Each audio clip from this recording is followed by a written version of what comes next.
Ya conducen a un hotel aquí en la ciudad con el Regional Peace and Order Council meeting este día, donde mismo el chairman del ARPOC, el alcaldesa María Isabel Climaco Salazar, él encabeza con el junta. ¿Cuántos del mag-asunto que discutí durante el junta amo el amenazo de seguridad desde el grupo terrorista y otro magamal elementos na región 9? El alegadamente presencia del magamiembros y seguidores del ISIS na región y el continúa problema de droga ilegal na región y otro pa. Y discutí también durante el junta el magamoro de seguridad para combate contra con este maga problema junto con el maga oficiales del PNP y AFP.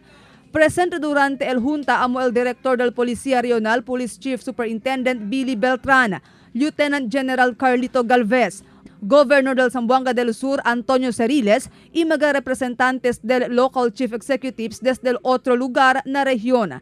Acordando kay mismo el presidente del país Rodrigo Duterte, el yaman appoint kun Salazar como el chairman del ARPOC por causa con el suporta tadale para na seguridad.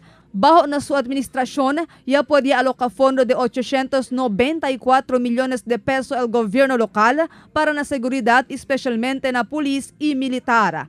Marifita Mayo, Dateline Zamboanga.